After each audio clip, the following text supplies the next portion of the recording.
تھوڑی دیر کے لیے آپ بالکل سکون میں آ کے جو میں کہہ رہا ہوں اس کو امیجن کریں۔ جنگ کا پانسا بالکل پلٹ چکا ہے۔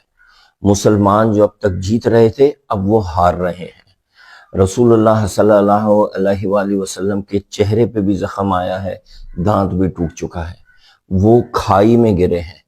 قریش مکہ دیکھ رہے ہیں کہ رسول اللہ صلی اللہ علیہ وسلم کے اوپر اس وقت اٹیک کر کے ان کو شہید کیا جا سکتا ہے، نعوذ باللہ۔ ایسے میں ہر طرف افراتفری ہے۔ رسول اللہ صلی اللہ علیہ وسلم اپنے صحابہ کو اپنی طرف بلاتے ہیں اپنی حفاظت کے لیے، تو 15 صحابی ان کی طرف دوڑتے ہیں اور شیلڈ بنا لیتے ہیں۔ اب آگے چلتے ہیں۔ ان میں سے ایک صحابی کے پاس تلوار نہیں، جیسے ہی ایک کافر اپنی تلوار اٹھاتے ہیں رسول اللہ صلی اللہ علیہ وسلم کو شہید کرنے کے لیے تو وہ اپنا ہاتھ آگے کر دیتے ہیں، ان کی پوری انگلیاں کٹ جاتی ہیں، خون بہنا شروع ہو جاتا ہے، لیکن وہ کہتے ہیں رسول اللہ صلی اللہ علیہ وسلم میں آپ کی حفاظت کروں گا۔ ان کے ساتھ ایک دوسرے صحابی ہیں، وہ دیکھتے ہیں کہ کفار تیر چلا رہے ہیں تو وہ اپنی بیک رسول اللہ صلی اللہ علیہ وسلم کی طرف کر دیتے ہیں اور تیر پہ تیر ان کے کمر پہ لگنے شروع ہو جاتے ہیں۔ ان کے ساتھ ایک اور صحابیہ ہیں، امارہ، وہ اپنی شیلڈ ہے ان کے پاس، ڈھال، وہ رسول اللہ صلی اللہ علیہ وسلم کی طرف کر کے پیچھے بیٹھ جاتی ہیں۔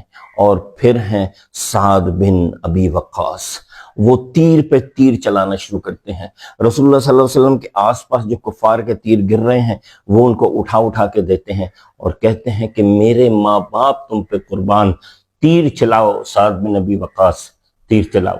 یہ رسول اللہ صلی اللہ علیہ وسلم کی زندگی کا واحد واقعہ ہے جس وقت انہوں نے اپنی حفاظت کرنے کے لیے سعد بن ابی وقاص کو تیر دیے ہیں، کسی بھی صحابی کو تیر دیے ہیں، اور یہ کہا ہے کہ میرے ماں باپ تم پہ قربان، تیر چلاؤ سعد بن ابی وقاص، تیر چلاؤ۔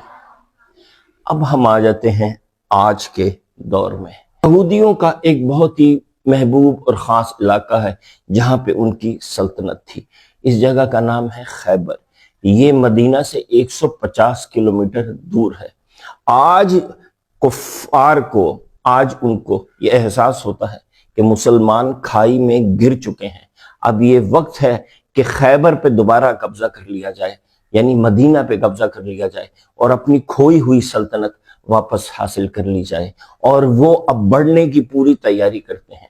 ایسے میں رسول اللہ صلی اللہ علیہ وسلم ایک فوج کو بلاتے ہیں جس کے پاس تیر یعنی میزائل ہیں جو ان کا مقابلہ کر سکتے ہیں، اور وہ فوج پہنچتی ہے مدینہ کی حفاظت کے لیے، اور آپ سمجھیے کہ رسول اللہ صلی اللہ علیہ وسلم ان کی پشت پہ کھڑے ہیں، اور وہ دنیا کی واحد فوج ہے، پاکستان کی فوج، جو وہاں پہ اب ڈھال بنا کے کھڑی ہے، جیسے احد کے ٹائم پہ وہ 15 صحابی کھڑے تھے۔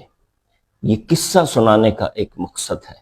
خدا کے لیے میری التجا ہے ان سارے طالبان سے اور فوج مخالف سے کہ اس وقت اللہ تعالیٰ کے نبی نے ایک فوج کو مدینہ کی حفاظت کے لیے بلا لیا ہے، آپ ان کی مخالفت ترک کر دیں، آپ ان کو شہید کرنا بند کر دیں، ورنہ آپ دوزخ کے اسفل ترین یعنی بدترین مقام پہ پہنچیں گے، کیونکہ یہ وہ لوگ ہیں جن کے بارے میں قرآن میں آیا ہے کہ یہ وہ لوگ ہیں جو ایمان لائے اور ہجرت کیے، جیسے آج پاکستانی فوجی ہجرت کر کے مدینہ جا رہے ہیں اس کی حفاظت کرنے کے لیے، اور وہاں جا کے جنگ کی۔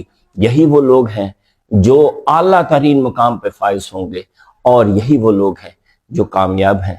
لیجئے اس آیت کی عربی تلاوت سنیے۔ اعوذ باللہ من الشیطان الرجیم، بسم اللہ الرحمن الرحیم۔ الذین آمنوا وهاجروا وجاهدوا في سبيل الله بأموالهم وأنفسهم